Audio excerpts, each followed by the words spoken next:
ሰላም እንዴት አመሻችሁ ውድ ስለ አርሰናል ዩቲዩብ ገጽ ተከታታዮቻችን ዛሬ ማክሰኞ 25 ግንቦት 25 ላይ የወጡ አዳዲስ መረጃዎችን ለእናንተ ልናደርስ እዚህ ተገኝተናል።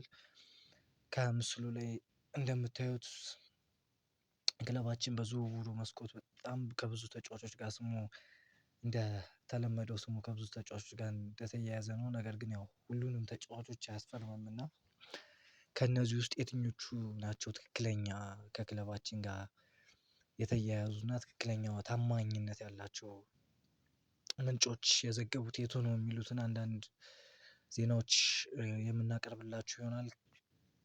በመጀመሪያ ግን ጋብርኤል ማጋሌስ እናስታውሳለን በሻምፒዮንስ ሊግ ፍጻሜ ከአንድ ኦልሞስት ከሁለት ቀን በፊት የሻምፒዮንስ ሊግ ፍጻሜ ላይ ወሳኙን ፔናልቲ መሳቱን እና ከዛ በኋላ የክለባችን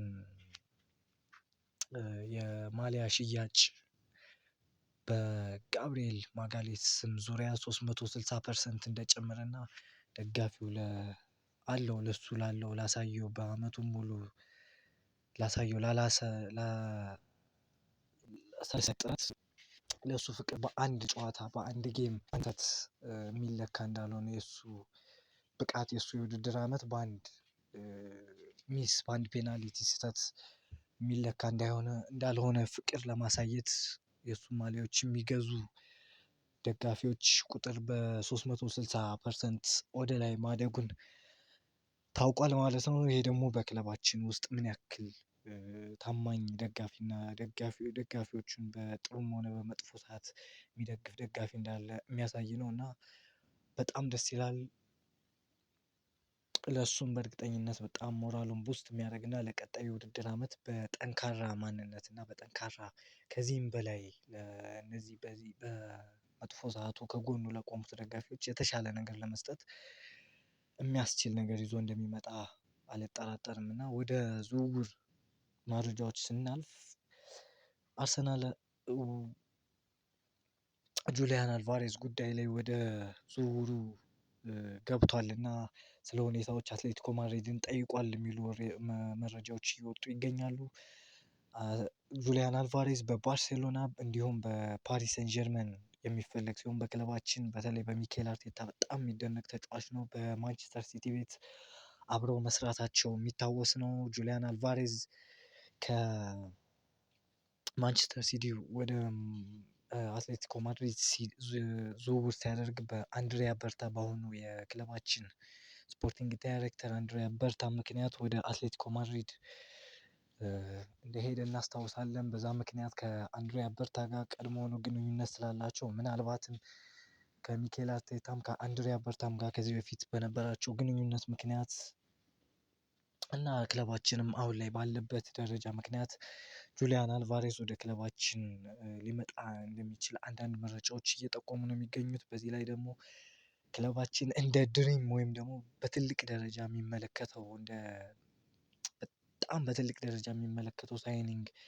እንደሆነ ይታወቃል። ነገር ግን እሱ ከመጣ ጁሊያን አልቫሬዝ ከመጣው ግዴታ እነ ጋብርኤል ጄሱስ በተለይ በትልልቅ ደሞዝ የሚከፈላቸው ተጫዋቾች እንደ ጋብርኤል ጄሱስ ምናልባትም ካይ ሃቨርትዝ ሊወጡ የሚችሉበት እድል ሊኖር ይችላል። በሌላ ዜና ደግሞ ሞርጋን ሮጀርስ ክለባችንን መቀላቀል እንደሚፈልግ የታወቀ ነው። ምርጫው አርሰናል ነው የሚሉ መረጃዎች ይወጣሉ። ነገር ግን በአስቶን ቪላ ቤት የ5 አመት ኮንትራት ስላለው አስቶን ቪላ ሞርጋን ሮጀርስን ለመሸጥ ግዴታ የለበትም። ነገር ግን ጥሩ የዝውውር ዋጋ ከመጣለት ምናልባት ሊለቀው ይችላል የሚሉ መረጃዎች አሉ። በአርቴታ የሚደነቁና ለቦርዱ እሱን ማስፈረም እፈልጋለሁ ብሎ እስከመናገር የደረሰበት ተጫዋች ነው እና እስኪ በሚቀጥሉት ቀናት ምናልባትም ሳምንታት ስለ ሞርጋን ሮጀርስ የሚወጡ አዳዲስ ሁኔታዎችን እየተከታተልን የምናቀርብላችሁ ይሆናል። በሌላ በኩል ደግሞ ኤሌት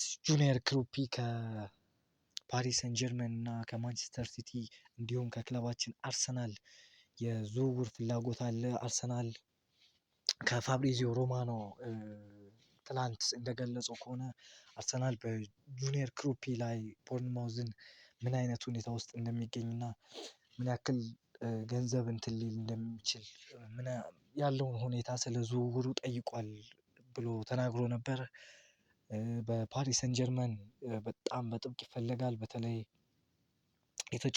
የተጫዋቹ ምርጫ አንደኛ ምርጫ ፓሪስ ሰን ጀርመን ይሆናል መዳረሻው ምናልባት እየተባለ ይገኛል። ነገር ግን አንዳንድ መረጃዎች እንደወጡ ከሆነ ዛሬ ላይ እንደወጡት መረጃዎች ከሆነ የእንግሊዝ ክለቦች ቀድሞውኑ በሱ ዙሪያ ከፓሪስ ሰን ጀርመን ይልቅ በሱ ዙሪያ ጥሩ ስራዎችን ሰርተዋል። ምናልባት እንግሊዝ ጋር ሊቀር የሚችልበት እድል አለ የሚሉ መረጃዎች ወጥተዋል። በሌላ በኩል ደግሞ የአርሰናል የሌስተር ሲቲውን የ16 ዓመት የግራ ክንፍ አጥቂና ተስፈኛ ታዳጊ ጀርሚ ሞንጋ ለማስፈረም ሁኔታዎችን ወደ መጨረስ እየሄደ ነው። ምናልባት ወደ መጨረስ ሳይሆን ወደ ጥሩ ሁኔታ እየሄደ ነው የሚል መረጃዎች እየወጡ ነው። ከ10 እስከ 15 ሚሊዮን ፓውንድ የሚያወጣ ክፍያ ሊጠይቅ ይችላል ይህንን ተስፈኛ ታዳጊ ለማስፈረም። ጀርሚ ሞንጋ በዚህ የውድድር ዓመት ሌስተር ሲቲ ጥሩ የውድድር ዓመትን ባያሳልፍም ነገር ግን በግሉ ጥሩ የውድድር ዓመትን እንዳሳለፈ ይነገራል። በተለይ ደግሞ አርሰናል አሁን ላይ እሱን ሊያስፈርምበት የፈለገው ዋነኛ ፍላጎት ነገ ላይ ምናልባት ወደ ጥሩ ደረጃ የሚደርስ ፖቴንሻል አለው ወይም አቅም አለው ብለው ስላሰበና ምናልባት ነገ ላይ እንደተጠበቀው ባይሆን እንኳን ለመሸጥ ትርፍ ሊያስገኝልኝ ይችላል ብሎ ስላሰበ ነው። እና ለዛሬ የነበሩን የዝውውር መረጃዎች እነዚህን ይመስላሉ። በቀኝ መስመር ላይ በመሃል ሜዳ ላይ እና በአጥቂና መጨረሻ በግራ ክንፍ አጥቂ በተለይ ደግሞ በግራ ክንፍ አጥቂ ላይ አርሰናል ተጫዋች ማስፈረም ይፈልጋል እና በዛ ዙሪያ ላይ ያሉትን አማራጮች አሴስ እያደረገ ወይም እየቃኘ ይገኛል። እና በሚቀጥሉት ቀናት ወይም ሳምንታት የሚመጡ አዳዲስ ዝውውሮችን የሚወጡ ክለባችን ጋር የሚያያዙ ከዛም አልፎ ለእኛ የሚፈርሙ ተጫዋቾችን ወደ እናንተ መረጃዎችን ቶሎ ወደ እናንተ እንሞክራለን። ለቻናሉ አዲስ ከሆናችሁ እባካችሁ ስለ አርሰናል ዩቲዩብ ቻናልን ሰብስክራይብ አድርጉ። ፌስቡክ ላይ ደግሞ ስለ አርሰናል ብለው ሰርች ቢያደርጉ ፔጅ ያገኙናል። ኦልሞስት ወደ 23,000 ተከታይ ያለው ፔጅ አለን። እስካሁን ስለተከታተላችሁን በጣም እናመሰግናለን። መልካም ቀን። ካሞኒው ገነርስ ወዳችኋለሁ።